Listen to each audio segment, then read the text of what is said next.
زینت جس نے زبیر کی خاطر اپنی زندگی میں بہت سے دکھ برداشت کیے اور زبیر کی خاطر کیا کیا کچھ برداشت نہیں کرتی رہی، وہی زینت آج زبیر کو اس حالت میں دیکھ کر یہ بھی برداشت نہ کر پائی کہ اس کا زبیر اس حالت میں موجود ہے۔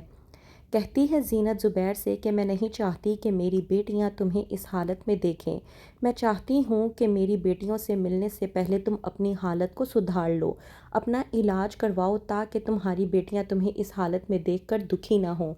زبیر زینت کی یہ باتیں سننے کے بعد بہت زیادہ خوش بھی ہو جاتا ہے اور اپنے اللہ سے معافی مانگتا ہے اور کہتا ہے کہ یہ وہی عورت ہے جس کے ساتھ میں نے اتنا غلط کیا،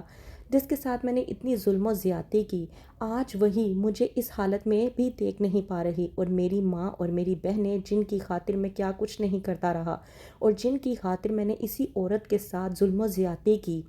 انہوں نے میرا خیال تک نہیں کیا۔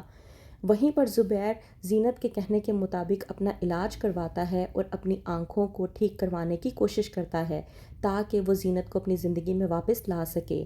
لیکن مہتاب بیگم جو کہ نہیں چاہتی کہ زینت زبیر کی زندگی میں واپس آئے، تو آتا ہے شجاع اور آ کر اپنی نانی کو سمجھانے کی کوشش کرتا ہے اور کہتا ہے کہ اگر آپ چاہتی ہیں کہ آپ اپنے بیٹے کو زندہ دیکھیں اور اپنی زندگی میں خوش دیکھیں تو آپ مامی اور ان کی بچیوں کو واپس آنے سے انہیں منع مت کیجیے گا۔ مہتاب بیگم یہ بات سننے کے بعد حیران ہو جاتی ہے اور شجاع سے پوچھتی ہے کہ وہ آخرکار کیا کہنے کی کوشش کر رہا ہے۔ وہیں پر شجاع سمجھاتا ہے کہ یہ آخری امید ہے جس کی وجہ سے زبیر بھائی ٹھیک ہو سکتے ہیں، اگر آپ نے کوئی بھی ایسی حرکت کی تو زبیر بھائی کو آپ کھو دیں گی، جو کہ آپ کے لیے بالکل بھی ٹھیک نہیں ہوگا۔ وہیں پر زینت زبیر کا علاج کرواتی ہے اور زبیر پہلے سے کافی بہتر بھی ہو جاتا ہے اور لاتا ہے اپنی بیٹیوں کے لیے سامان تاکہ وہ اپنی بیٹیوں کا کمرہ سیٹ کر سکے، تب وہ واپس آئیں تو وہ اپنے کمرے کو دیکھ کر بہت زیادہ خوش ہو جائیں۔ لیکن اتنا انتظار کرنے کے باوجود جب زینت اور اس کی بیٹیاں گھر واپس نہیں آتیں تو مہتاب بیگم جاتی ہے زبیر کے پاس اور جا کر کہتی ہے کہ اگر وہ لوگ گھر واپس نہیں آ رہے تو تم خود ان کے پاس جاؤ اور خود جا کر انہیں واپس لے آؤ۔ زبیر جو کہ کہتا ہے اپنی ماں سے کہ میں نے جو بھی ان لوگوں کے ساتھ کیا ہے اور جس طرح کا بھی سلوک کیا ہے، مجھے لگتا ہے کہ بہت دیر ہو چکی ہے اور وہ لوگ اب واپس نہیں آئیں گی، لیکن مہتاب بیگم کے کہنے کے باوجود زبیر ہمت کرتا ہے اور زینت اور اپنی بیٹیوں کے پاس جاتا ہے ان سے ملاقات کے لیے۔ وہیں پر دوسری طرف اسلم جس سے ساری زندگی زینت نے ڈر کے گزار دی، آج اسی زینت نے اسلم کے خلق سے اپنے حق کو واپس نکالا۔ اسلم جو کہ کال کر کے کہتا ہے زینت سے کہ میں نے اپنی زمین جائیداد بیچ کر زبیر کے تمام تر کام کو ٹھیک کر دیا ہے اور اس کے تمام تر پیسے واپس کر دیے ہیں، اور جو تھوڑی بہت ادائیگی رہ گئی ہے وہ بھی میں بہت جلد ادا کر دوں گا۔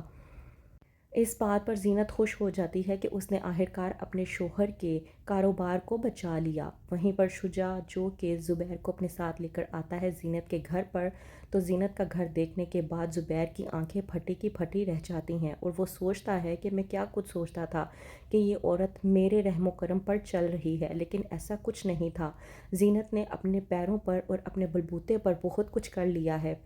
جب آتا ہے زبیر تو کہتی ہے زینت کہ تم نے اپنی بیٹیوں سے ملاقات کی یا نہیں، تو وہیں پر جب زبیر کہتا ہے کہ نہیں، مجھ میں اتنی ہمت نہیں ہے، پتہ نہیں وہ مجھے معاف کر بھی پائیں گی یا نہیں، تو اس بات پر زینت زبیر کو حوصلہ دیتی ہے اور کہتی ہے کہ اگر تم اپنے دل میں محبت لے کر آئے ہو تو وہ تمہیں ضرور قبول کریں گی۔ اس بات پر زبیر جب زینت کو جواب دیتا ہے کہ میرے دل میں تو تمہارے لیے بھی محبت ہے، تو تم مجھے قبول کیوں نہیں کرتی، تو وہیں پر زینت خاموشی اختیار کر لیتی ہے۔ کیا زبیر جب معافی مانگے گا زینت سے تو کیا زینت زبیر کو معاف کر پائے گی اور واپس چلی جائے گی زبیر کے پاس اپنی زندگی کو ایک نیا موقع دینے کے لیے؟ کیا ہوگا آگے؟ مزید جاننے کے لیے دیکھتے رہیے ڈرامے سیریل بہکاوے کی آخری ایپیسوڈ۔